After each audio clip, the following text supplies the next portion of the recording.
Betul, saya senang.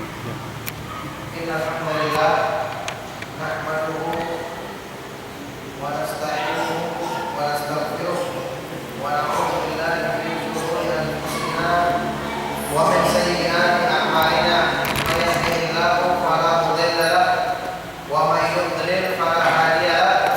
Wa asyhadu an la ilaha illallah wahdahu la syarika lahu wa asyhadu anna Muhammadan 'abduhu wa rasuluh sallallahu alaihi wa ala alihi wa ashabihi wa man tabi'ahum bi ihsanin ila yaumiddin, amma ba'du.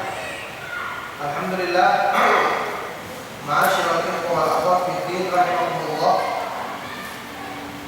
Kita bersyukur kepada Allah Subhanahu wa taala atas semua limpahan nikmat dan karunia-Nya. Alhamdulillah, pada sore hari ini kita kembali menemukan dalam majelis ilmu, dalam kajian kita, melanjutkan kajian kita membahas kitab Riyadhus Shalihin tulisan Al-Imam Abu Zakaria Yahya bin Syaraf An-Nawawi rahimahullahu taala. Ya, kita masih ada di bab Fadlu Dha'afatil Muslimin, keutamaan orang-orang yang lemah atau orang-orang miskin di kalangan kaum muslimin. Telah kita baca beberapa hadis di dalam bab ini. Sekarang kita akan lanjutkan lagi hadis yang berikutnya yang akan dibawakan oleh Imam Nawawi rahimahullah taala. Hadis yang nomor 256 sekarang dari awal kitab.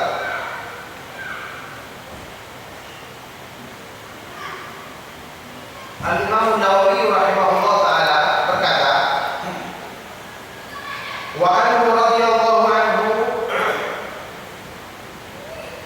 anna imra'atan sauda'a kanat taqumul masjida aw syabban fa faqadaha Rasulullah sallallahu alaihi wasallam fa sa'ala anha wa anhu fa qala man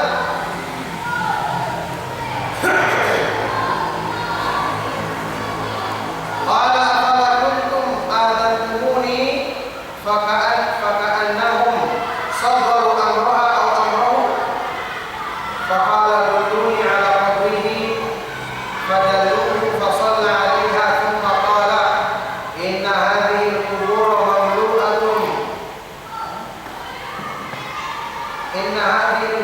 mamlu'atun dhulmatun 'ala ahliha wa inna Allah ta'ala yunawwiruha lahum bi salati 'alaihim, muttafaqun 'alaih. Nah, berikutnya hadis dari Abu Hurairah radhiyallahu taala anhu. Dari Abu Hurairah radhiyallahu taala anhu bahwa ada seorang perempuan hitam yang selalu membersihkan atau menyapu masjid. Dia selalu membersihkan atau menyapu masjid Nabi Shallallahu Alaihi Wasallam. Atau seorang pemuda, yakni rawinya ragu apakah seorang wanita berkulit hitam atau seorang pemuda. Maka satu hari Rasulullah Shallallahu Alaihi Wasallam tidak melihatnya, kehilangannya. Maka beliau pun bertanya tentang perempuan atau pemuda itu. Faqalu, maka para sahabat mengatakan, dia telah meninggal dunia. Telah meninggal dunia. Dan mereka rupanya tidak memberitahu kepada Rasulullah sallallahu alaihi wasallam. Maka Rasulullah sallallahu alaihi wasallam bersabda, "Afala kuntum adantumuni?" Kenapa kalian tidak beritahu kepadaku tentang kematiannya? Ya karena mereka faka'annahum, seolah-olah menganggap kecil, ya, mengecilkan, meremehkan keadaan orang ini. Dianggap tidak perlu diberitahu kepada Nabi SAW, dianggap orang tidak penting, orang yang tidak perlu dipentingkan urusannya. Jadi dianggap seolah-olah mereka menganggap atau meremehkan urusannya. Faqala, maka Rasulullah SAW bersabda, "Dulluni ala qabri." Tunjukkan aku di mana kuburannya.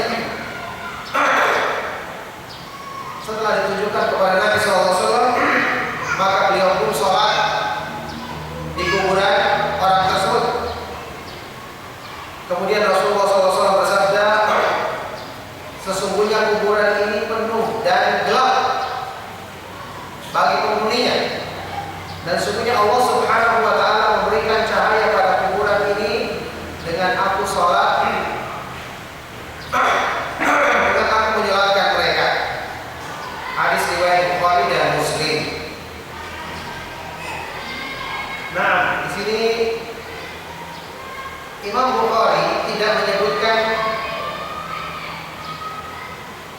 hadis ini secara lengkap. Ya, sesungguhnya kuburan ini penuh dan gelap bagi penghuninya. Beliau tidak menyebutkan ini. Al-Imam Al-Hafidz Ibnu Hajar Al-Asqalani menyebutkan sebabnya karena tambahan ini mudraj. Tambahan yang berasal dari rawi hadis ini yaitu Abu Hurairah radhiyallahu taala anhu. Mudraj dari rawi yang disebutkan oleh para ulama ini adalah termasuk tambahan dari riwayatnya Thabit Al-Bunani dalam hadis yang semakna dari Anas bin Malik radhiyallahu taala anhu. Makanya Imam Bukhari tidak menyebutkannya. Jadi dia hanya menyebutkan kisah di atas sampai Rasulullah SAW sholat di atas kuburan orang tersebut, perempuan atau pemuda tersebut. Baik, di sini masalah sholat yang dilakukan oleh Nabi SAW setelah dikuburkan ini diperbolehkan.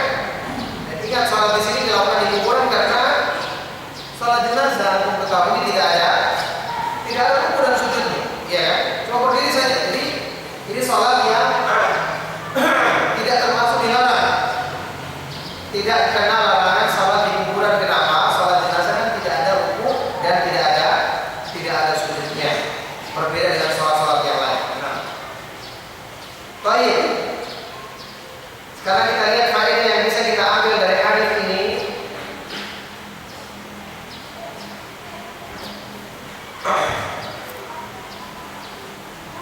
Yang jelas hubungan hadis ini dengan bab sangat jelas ya, karena di sini ada keutamaan seseorang yang dianggap remeh, tapi karena dia melakukan perbuatan yang baik, ya, menyapu masjid, membersihkan masjid, tempat ibadah, maka Rasulullah SAW menghargainya dengan penghargaan yang demikian besar sampai beliau minta untuk ditunjukkan kuburannya dan beliau melaksanakan sholat padahal dia telah dikuburkan. Baik, kita lihat faedah yang bisa kita ambil dari hadis ini. Yang pertama, fadlu tanzifil masjid wa izalatil awsakh minhu wa ittikhadhi khadiman lahu wa ittikhadhi khadimin lahu. Keutamaan membersihkan masjid, menghilangkan kotoran-kotoran padanya, menghilangkan kotoran yang ada dalam masjid, serta ittikhadhi khadimin lahu, menjadikan petugas khusus untuk menjaga atau membersihkan masjid. Ini keutamaannya besar. Keutamaan yang mungkin diremehkan oleh sebagian orang, tapi lihat Rasulullah SAW memuliakan orang ini karena perbuatan baik yang dilakukannya yaitu membersihkan dan menyingkirkan kotoran-kotoran dari masjid. Makanya ini keutamaan besar. Ya, makanya kalau anak-anak dihukum dengan disuruh membersihkan masjid atau membersihkan hal-hal yang dibutuhkan, itu lebih baik daripada disuruh hukum berdiri. Nah, pernah dulu sebagian masyarakat ditanya, bagaimana hukumnya anak-anak itu disuruh berdiri kalau berbuat salah atau maka mereka mengatakan kalau memberikan hukuman yang menjadi sebab keutamaan bagi mereka. Disuruh bersihkan WC sekolah, bukan keutamanya besar. Melayani yang lain daripada dihukum disuruh berdiri, apa gunanya? Sudah sakit, tidak ada lagi keutamaannya. Ya, daripada disuruh berdiri, ada disuruh melihat pakai itu pegang telinganya sampai 1 jam, tidak ada manfaatnya sama sekali. Nah, disuruh bersihkan masjid, bersihkan WC lebih bagus karena berhubungan dengan hukuman yang mendidik dan membiasakan dia melakukan keutamaan.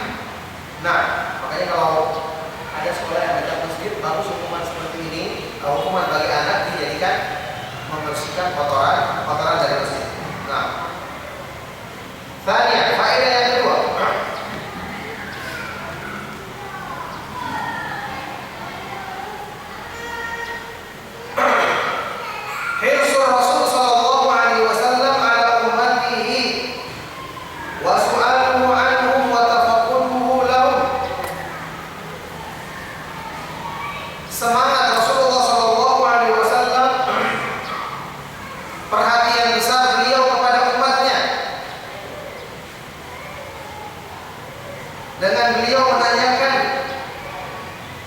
dan memperhatikan keadaan mereka. Ya, sampai orang-orang yang tidak dipedulikan pun Rasulullah SAW memberikan perhatian khusus karena kemuliaan yang dikerjakan orang tersebut.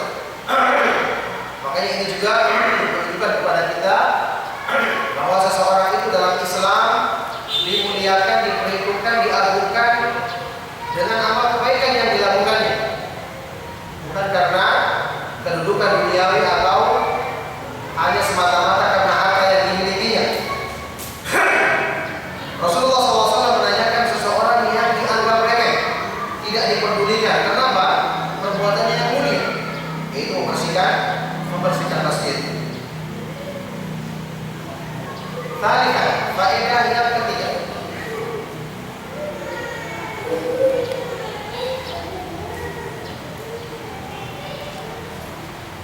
Wa fihi tawadhu'uhu sallallahu alaihi wasallam hatta annahu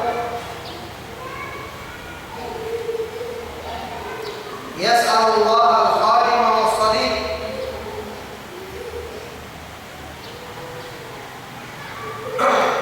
wa kadzalika yanbaghi an yakuna al-a'immatu da'im at-tafaqqud lir-ra'iyyati bahithina an hajatihim 'amilin 'ala saddi awraqihim. Hadis ini juga menunjukkan sikap tawadhu, sikap rendah diri, merendahkan diri yang ada pada diri Rasulullah SAW. Apa itu sikap rendah diri yang beliau tunjukkan? Beliau menanyakan tentang pelayan, tentang orang-orang yang merupakan pembantu, orang-orang yang tidak diperhitungkan, dan beliau tanyakan tentang keadaannya. Wakadzalika, maka demikianlah seharusnya atau sepantasnya ayakunal a'immatu, para pemimpin, untuk selalu tafakkur, menanyakan keadaan rakyatnya, memperdulikan tentang kebutuhan-kebutuhan mereka, selalu berusaha untuk menutupi hajat kebutuhan-kebutuhan mereka. Tentu ini merupakan contoh teladan yang baik bagi orang-orang yang diberikan kedudukan yang tinggi untuk tidak melupakan orang-orang yang tidak diperdulikan. Ya, karena ketika orang-orang tidak memperdulikannya, dia mencari keutamaan dengan memenuhi hajat orang-orang yang dianggap rendah, yang sudah kita bahas kemarin keutamaannya di dalam hadis yang sahih. Rasulullah SAW bersabda, "Man nafasa an mu'min kurbatan min kurabi dunya, nafasallahu anhu kurbatan min kurabi yaumil qiyamah." Barang siapa yang berusaha meringankan kesulitan seorang mukmin dalam urusan dunia, maka Allah akan ringankan baginya kesulitan pada hari kiamat nanti. Rabi'an, faedah yang keempat.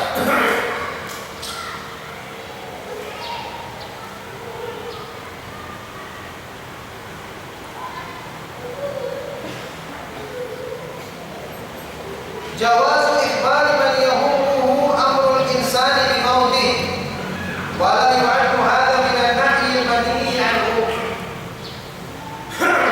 Bolehnya menyampaikan kepada orang yang berkepentingan tentang kematian seseorang, dan ini tidak termasuk an-nahyu, mengumumkan kematian yang dilarang. Disebutkan dalam beberapa hadis yang sahih, an-nahyu, mengumumkan kematian itu dilarang. Apalagi yang sering dilakukan oleh beberapa orang saat ini dengan diumumkan dengan membesar suara di masjid-masjid, ini dilarang. Disebutkan dalam hadis yang sahih larangannya, haram hukumnya. Akan tetapi kalau kita menyampaikan kepada orang yang berkepentingan, misalnya keluarganya agar segera diurus, maka itu diperbolehkan. Diperbolehkan untuk tujuan ini. Ini tidak termasuk an-nahyu, mengumumkan kematian yang dilarang. Karena ini diminta sendiri oleh Rasulullah SAW. Afala kuntum adzantumuni, kenapa kalian tidak memberitahukannya kepadaku? Menunjukkan ini diperbolehkan karena Rasulullah SAW tidak mungkin melakukan hal yang terlarang dalam agama. Jadi ini diperbolehkan. Khamisan, faedah yang kedua.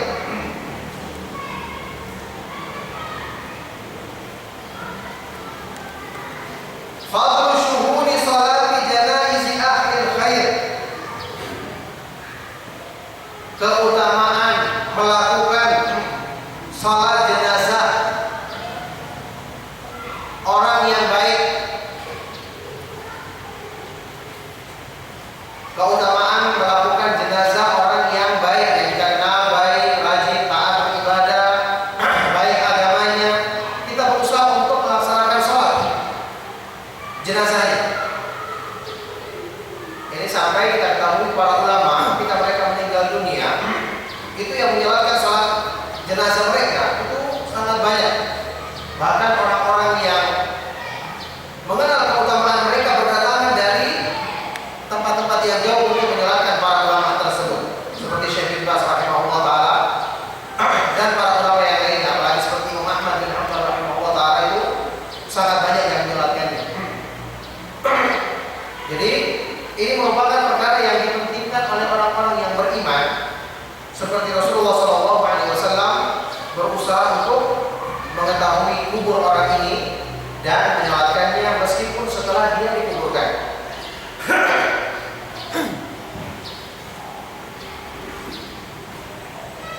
Sabian yang ketujuh, sadisan yang keenam, jawazu sholatil janazati liman lam yusalla 'alaiha walau ba'da dahr.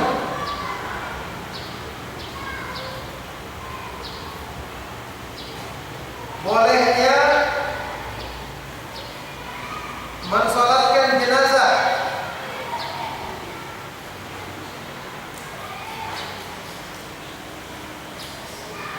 bagi orang yang belum disolatkan meskipun setelah dia dikuburkan. Jadi ingat, ini kondisinya berlaku dalam kondisi seperti yang diterangkan di sini. Ya, seseorang yang melakukan kebaikan, kemudian dia dikuburkan dalam keadaan belum disolatkan, maka Rasulullah SAW menyolatkannya di kuburannya. Ini tidak termasuk larangan sholat di kuburan, sudah kita bahas tadi, karena sholat jenazah tidak mengandung ruku dan tidak mengandung sujud.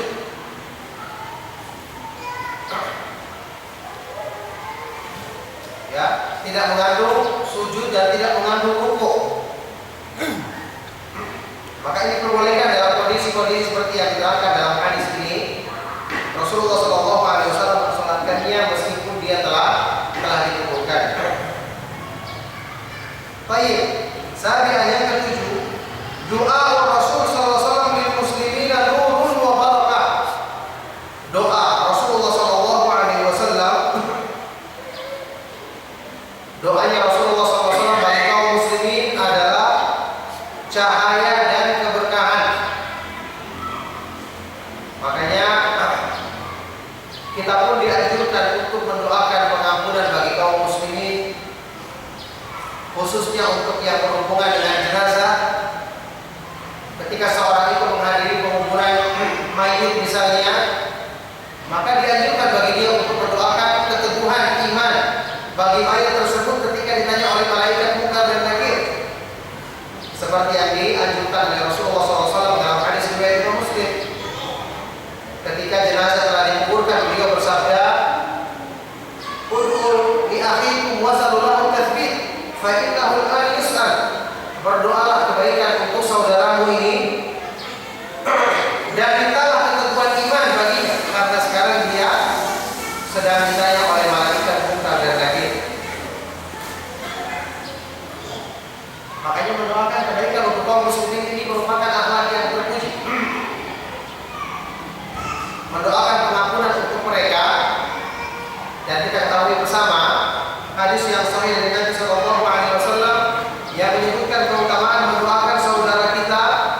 tanpa sepengetahuannya. Rasulullah SAW bersabda, "Ma min muslimin yad'u li akhihi bi dhahril ghaib illa qala malakun muwakkalun bidzalik amin wa laka mithluhu." Tidaklah seorang mukmin mendoakan saudaranya tanpa sepengetahuannya kecuali malaikat yang ditugaskan untuk hal itu akan mengatakan amin dan kamu akan mendapatkan sepertinya. Yani malaikat itu mendoakan dia kepada Allah agar dapat seperti kebaikan yang didoakan untuk saudaranya. Kata para ulama, ini berlaku untuk kita doakan satu orang atau sekelompok orang ataupun semua kaum muslimin.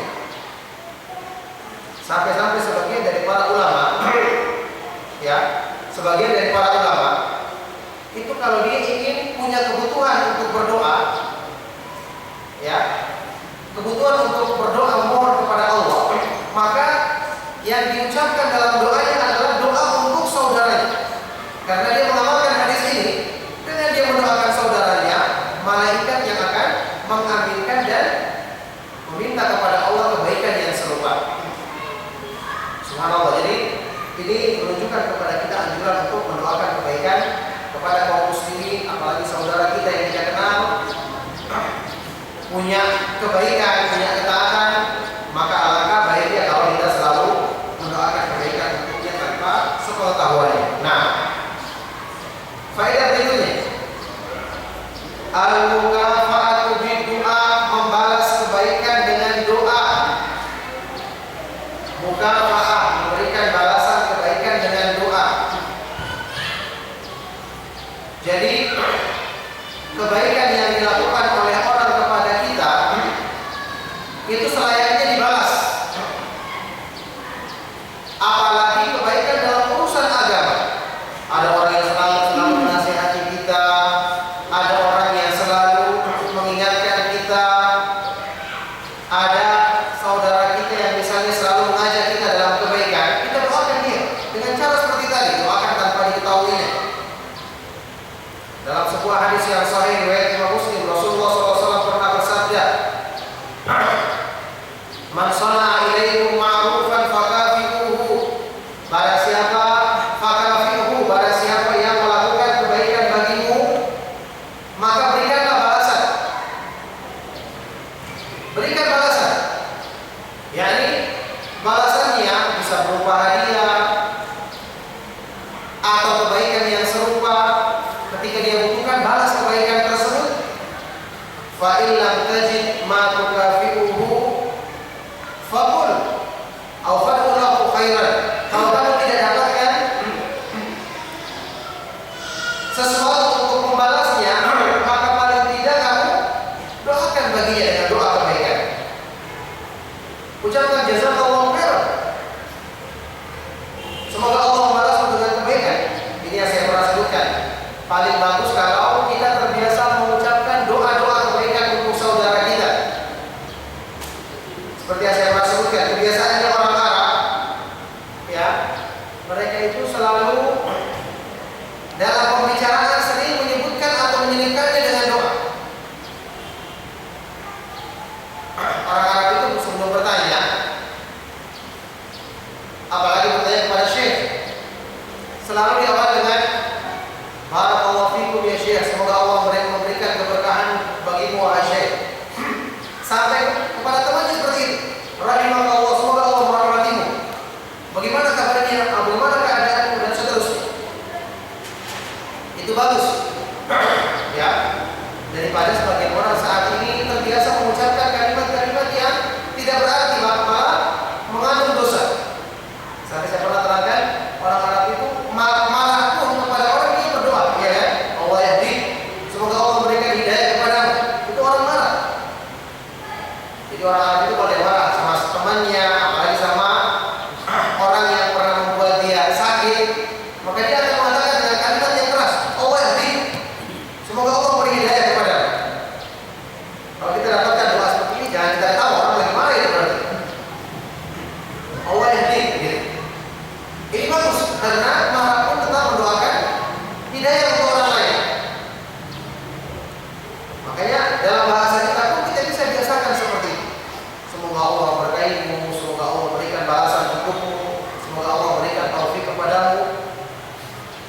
ini kalau kita biasakan dalam kehidupan kita, maka kalimat-kalimat yang tidak seperti ini tentu akan menggantikan kalimat-kalimat yang buruk, seperti sebagian orang bicara selalu dengan makian, selalu dengan celaan atau cacian.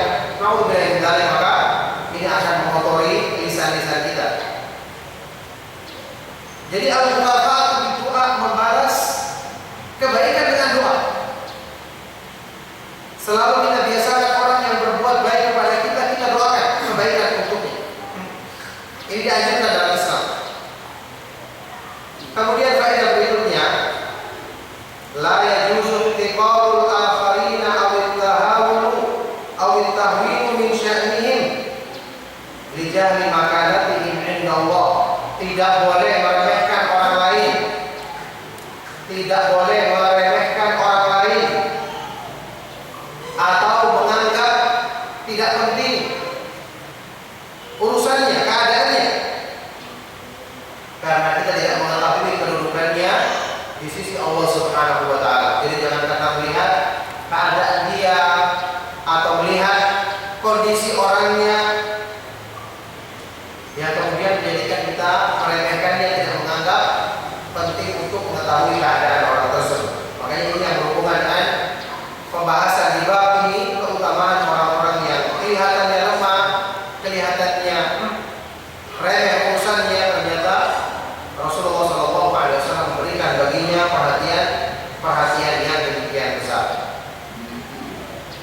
Tapi ini adalah hadis yang sahih dari Imam Bukhari dan Muslim, dan merupakan hadis yang sangat bersesuaian dengan pembahasan keutamaan orang-orang yang lemah atau orang-orang yang miskin di kalangan kaum muslimin. Nah, barakallahu fikum, kita melangkah ke hadis yang berikutnya. Hadis nomor 257.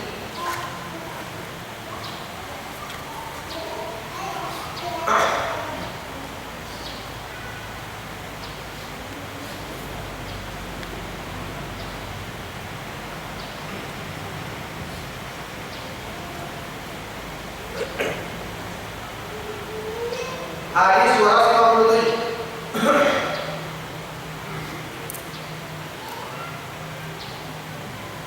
Al-Imam Nawawi rahimahullah ta'ala berkata, wa anhu radhiyallahu ta'ala anhu qala qala Rasulullah sallallahu alaihi wasallam, rubba ash'ata adbara marfu'in bil abwabi law aqsama 'ala Allah la abarrahu, rawahu Muslim.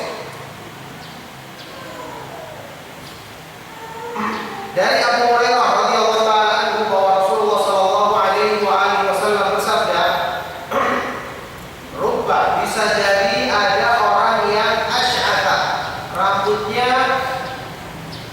acak-acakan, adbara, badannya berdebu kotor, marfu'in bil abwab, kalau dia bertamu ditolak, tidak diterima. Lau aqsama 'ala Allahi la abarahu, seandainya dia berdoa, bersumpah atas nama Allah, maka Allah Subhanahu wa ta'ala langsung akan kabulkan permintaannya.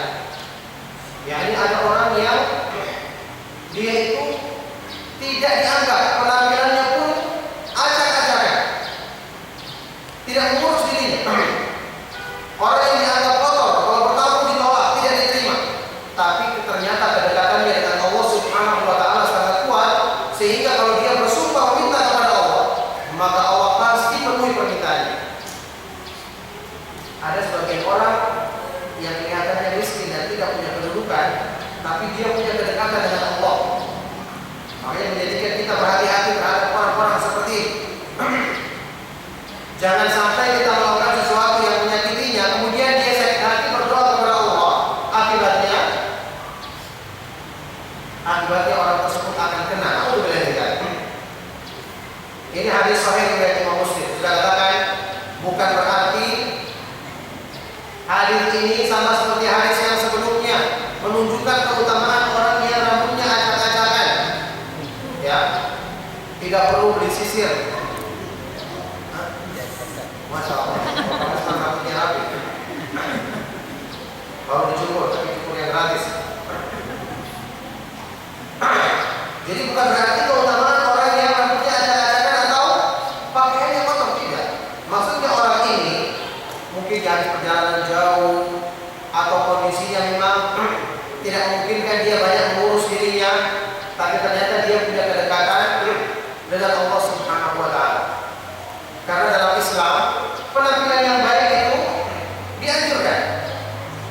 Inna Allah jamilun yuhibbul jamal, kata Rasulullah SAW. Allah itu maha indah dan mencintai keindahan. Orang yang memakai pakaian yang indah selama tidak berlebihan, memakai sesuatu yang indah dalam rangka mensyukuri nikmat Allah, itu dipuji dalam Islam. Dalam hadis riwayat Tirmidzi yang sahih, Rasulullah SAW bersabda, Inna Allah yuhibbu an yara athara nikmatihi ala 'abdihi. Sesungguhnya Allah Subhanahu wa taala senang melihat bekas-bekas nikmat yang dilimpahkannya kepada hambanya. Itu hadis sahih riwayat Tirmidzi.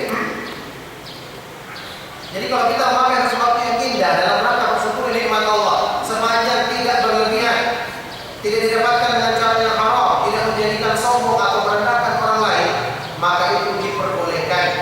Rasulullah SAW menyambut para wufud, para duta dari kabilah-kabilah itu dengan pakaian yang indah, dengan pakaian yang indah, sama dengan menyisir rambut.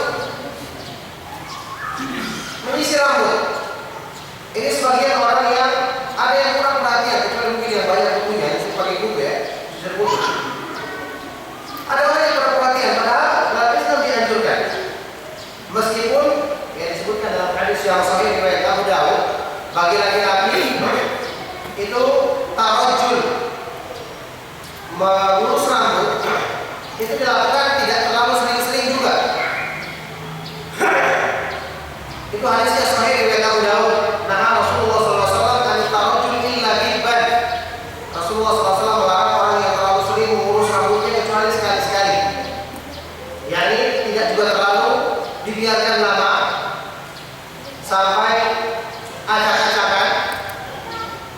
Tidak juga terlalu diurusi terus sampai setiap saat harus saja yang diurusi. Ini bagi laki-laki. Kalau bagi perempuan itu berhubungan dengan keadaan mereka. Adapun bagi laki-laki maka perhatian kepada hal-hal yang seperti ini itu disebutkan dalam hadis tadi dan dikuatkan oleh Syekh Al-Albani rahimahullah taala. Pendapat ini yaitu diperbolehkan tidak terlalu sering-sering. Tidak terlalu sering-sering. Nah, jangan sampai dipahami berarti ini tidak perlu mengurusnya, tidak ya. Tetap kita gunakan sampo di waktu-waktu yang diperlukan untuk mengurusinya. Jangan sampai tidak digunakan sama sekali sampo, nanti penjual sampo rugi ya. Dijual tidak ada yang beli. Karena salah memahami hadis Rasulullah SAW tentang orang yang acak-acakan atau orang yang berdebu. Nah, seperti hadisnya itu yang kita baca kemarin dalam Sahih Muslim kan, ketika dia datang bertanya kepada Rasulullah SAW, bagaimana penampilannya? Syadidu bayadil thiyab, pakaiannya sangat putih, menunjukkan penampilan rapi dalam menuntut ilmu itu dianjurkan. Kemudian syadidu syawal nisa, rambutnya sangat hitam, rapi. Ini malaikat Jibril waktu datang bertanya kepada Rasulullah SAW dalam hadis yang terkenal riwayat Imam Muslim, hadis Jibril. Nah, kita lihat faedah yang bisa kita ambil dari hadis ini.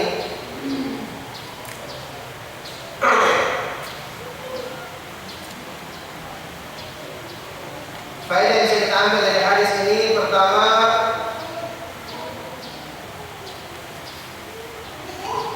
Inna Allah la yanzuru ila suwarikum wa amwalikum walakin ila al-qulubi wal a'mal. Allah tidak melihat kepada rupa dan hartamu,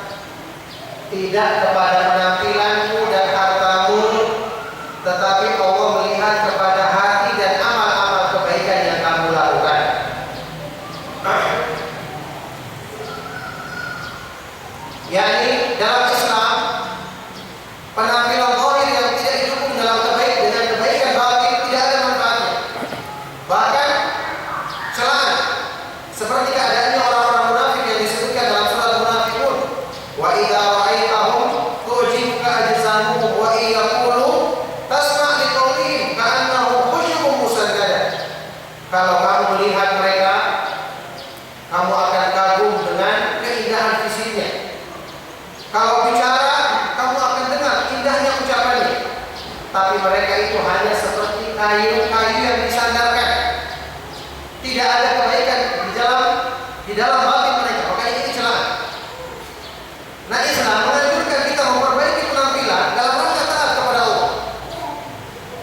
Dalam rangka taat kepada Allah. Karena kita ingin melaksanakan perintah Allah. Contohnya waktu kapan? Waktu kita beribadah. Dianjurkan dengan penampilan yang terbaik. Ya bani Adam khudhu zinatakum 'inda kulli masjid. Wahai manusia, pakailah perhiasanmu setiap kamu akan melakukan salat. Makanya penampilan yang terbaik waktu beribadah itu dianjurkan. Dari sinilah kenapa sebagian dari para ulama mengatakan bagi laki-laki misalnya memakai kopiah ketika sholat itu dianjurkan. Pakai penutup kepala, karena ini termasuk penampilan baik menurut para ulama salaf.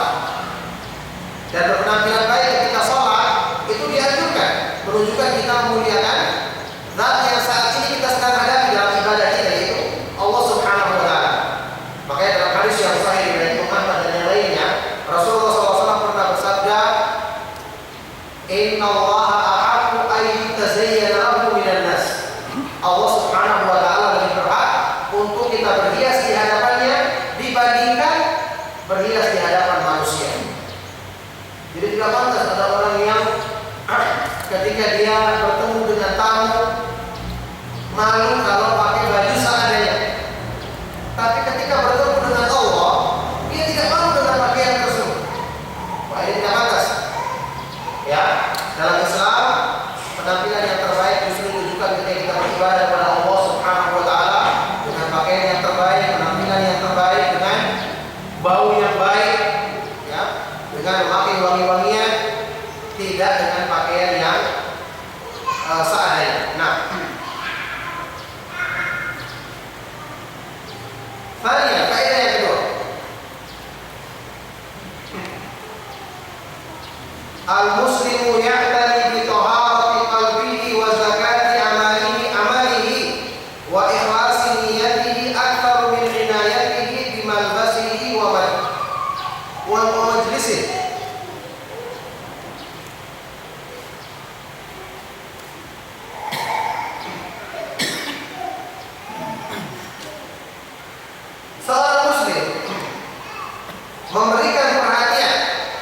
Seorang muslim memberikan perhatian terhadap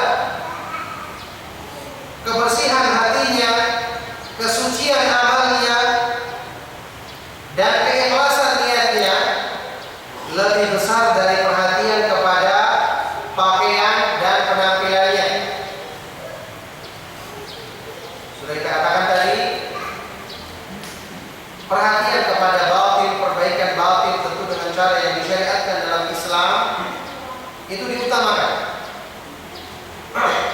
dibandingkan dengan memperhatikan anggota badan tanpa ada perbaikan pada batin manusia. Ini tentu keliru. Tapi bukan berarti ya memperhatikan fisik itu dilarang. Tidak. Rasulullah SAW melakukannya. Menjumpai para tamu dengan pakaian yang indah sebagai bentuk penghargaan selama tidak berlebihan. Menyambut tamu dengan hidangan yang indah. Atau ketahui dalam kisahnya Nabi Ibrahim yang saya pernah jelaskan juga di dalam Al-Quran, ketika tamu datang dia langsung potongkan kambing. Ini bukan berlebihan, tapi memuliakan tamu. Ya, jadi dengan hal yang seperti itu diperbolehkan dalam rangka untuk mensyukuri nikmat Allah Subhanahu wa Ta'ala, menampakkan bekas-bekas nikmatnya. Ingat, selama tidak berlebihan, tidak sampai melakukan yang haram yang dilarang dalam Islam. Nah, faedah yang ketiga, at-tawadhu lillahi wa tadhallulu lahu sababun fi ijabati du'a. Walidzalika fallahu subhanahu yaqulu qasama al-atqiya wal akhfiya. Selalu merendahkan diri dan tunduk di hadapan Allah. Ini merupakan sebab terkabulnya doa.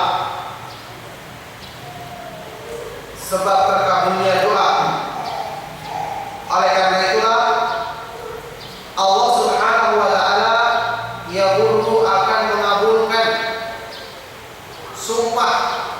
sumpahnya orang-orang yang bertakwa, sumpahnya hamba-hamba Allah Subhanahu wa taala yang bertakwa dan mengikhlaskan ibadahnya kepada Allah Subhanahu wa taala semata-mata. Jadi pelajaran di sini kita ambil orang yang dimaksud dalam hadis ini tentu adalah orang yang soleh. Ditolak di pintu maksudnya dia tidak dikenal karena dia selalu menyembunyikan amalnya.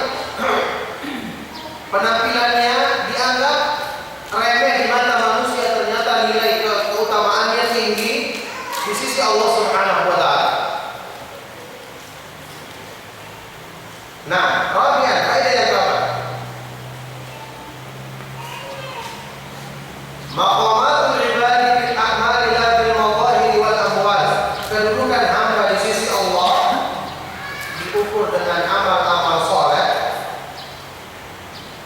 bukan dengan al-madahir, penampilan lahir atau dengan harta yang dimilikinya. Makanya untuk hal seperti ini dalam Islam tidak ada batasan bagi seorang hamba untuk merasa kecil dalam upaya mencari karunia Allah Subhanahu wa taala. Anda tidak perlu dikenal, berbuat kebaikan. Bagi orang yang punya kesempatan untuk mengajak manusia ke jalan Allah, kalau dia punya pengaruh, dia lakukan. Misalnya dia punya kenalan orang-orang yang menghormati dia usahakan ajak mereka ke jalan Allah tanpa perlu diketahui orang lain. Seperti yang saya jelaskan, mengajak manusia ke jalan Allah itu keutamaannya besar, kemuliaannya tinggi. Ini merupakan tugasnya para nabi dan para rasul alaihi wassalatu wassalam. Banyak di antara kita yang bisa melakukannya, tapi kurang dimaksimalkan. Kenapa?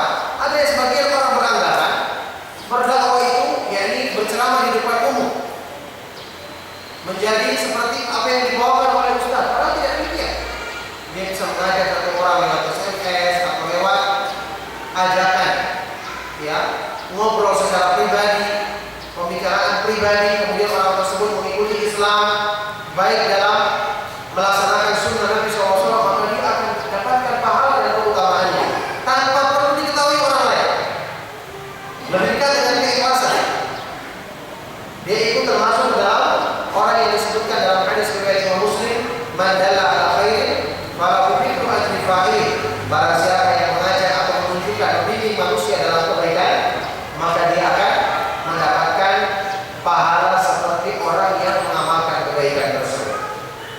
Makanya Masya Allah, keutamaan seperti ini hendaknya berlomba-lomba dilakukan oleh orang-orang yang beriman.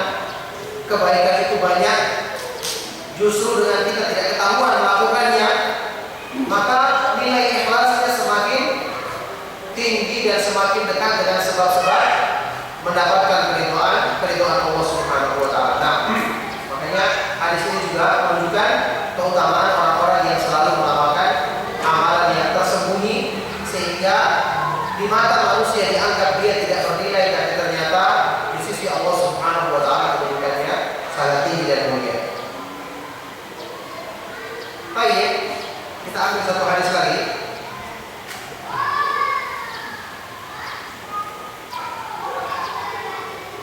Hadis nomor 258.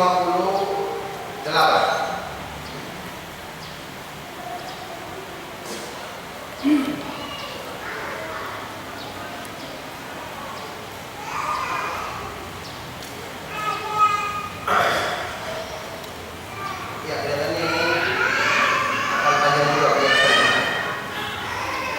Karena saya mau mengingat waktu dan mungkin nanti ada pertanyaan, maka saya buka ya. Jadi kita dari sini.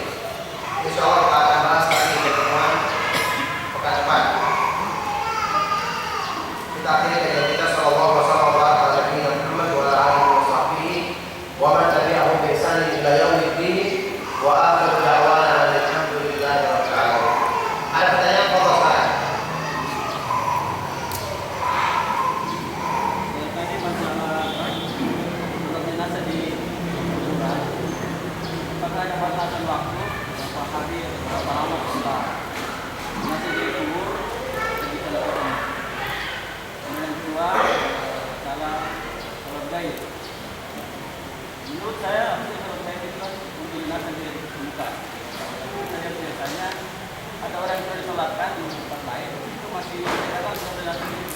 Ya, penjelasan dari para ulama yang paling kuat masalah sholat gaib itu bagi orang yang belum disolatkan, karena peristiwanya yang berhubungan dengan Najasyi, yaitu menyembunyikan Islam. Jadi jelas ketika dia meninggal, tidak ada orang yang menyolatkan dia di Habasyah, di negerinya. Oleh karena itu Rasulullah SAW ketika menggunakan hal ini, maka beliau mensolatkan ya jenazah Raja Najasyi ini karena dia adalah seorang Muslim yang karena alasan tertentu menyembunyikan keislamannya, sehingga ketika dia meninggal dunia dia belum disolatkan oleh kaum muslimin. Maka ini diperbolehkan.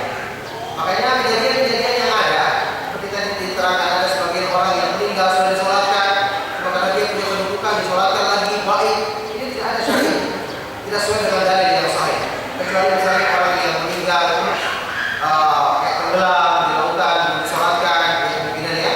Kita solatkan baik bisa karena ditemukan misalnya mayatnya, atau orang yang kecelakaan tertentu sehingga tidak ditemukan, atau dikuburkan secara massal tanpa belum disolatkan, tidak disolatkan secara baik.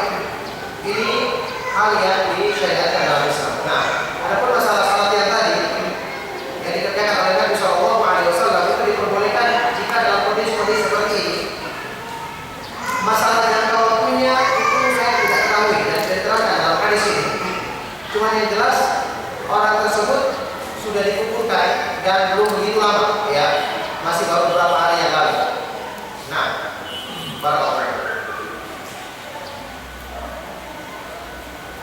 Ada yang lain silakan.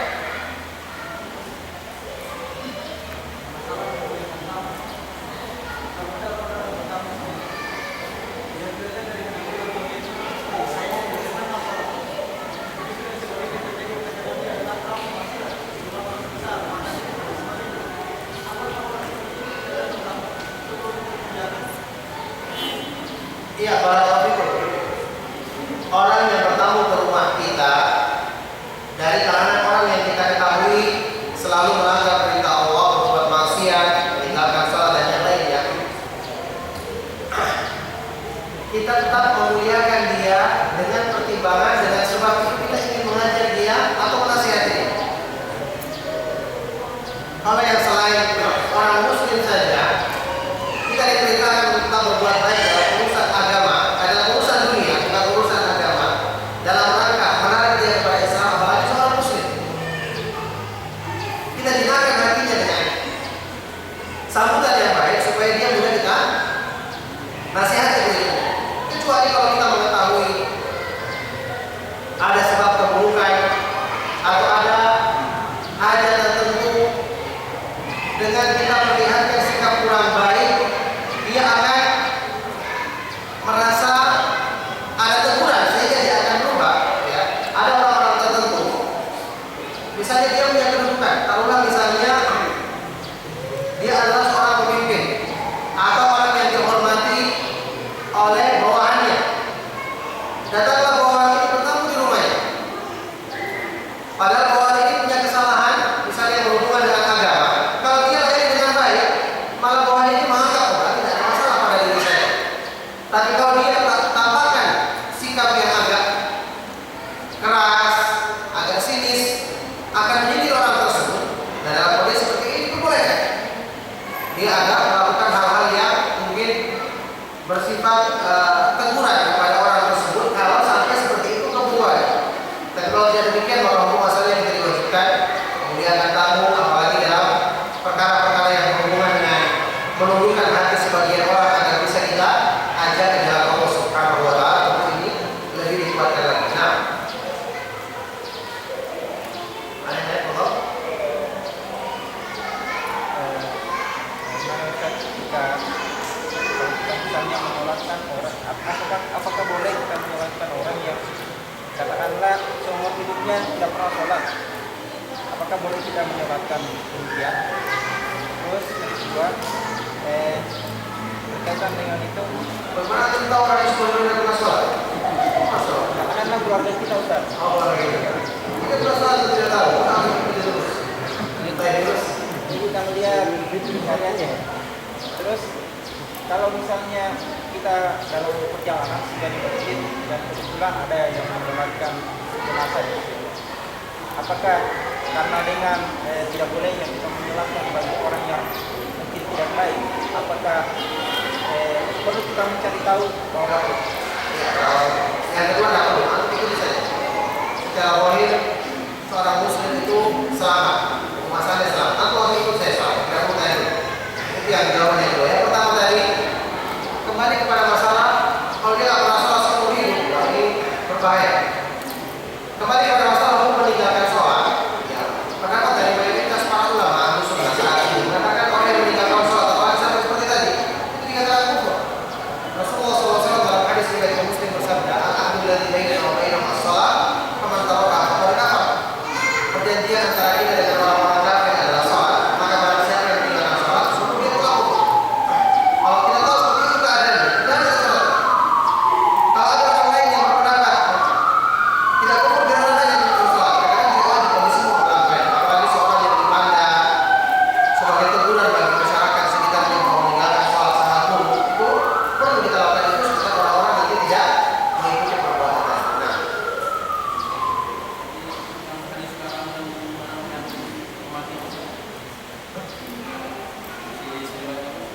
hadisnya saya lupa saja, tapi yang jelas ada berapa riwayat? Ada 3 atau 2 riwayat. Sebutkan dalam kita tasawuf jenazah.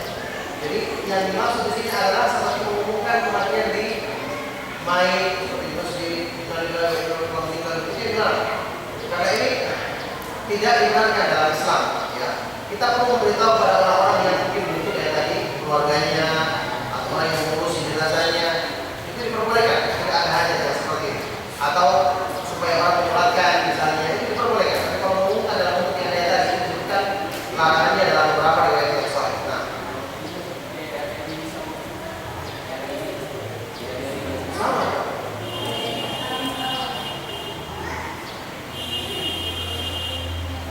Baik, cukup ya. Ya, kita akhiri. Subhanallah wa bihamdihi asyhadu an la ilaha illa anta astaghfiruka wa atubu ilaik. Wassalamualaikum warahmatullahi wabarakatuh.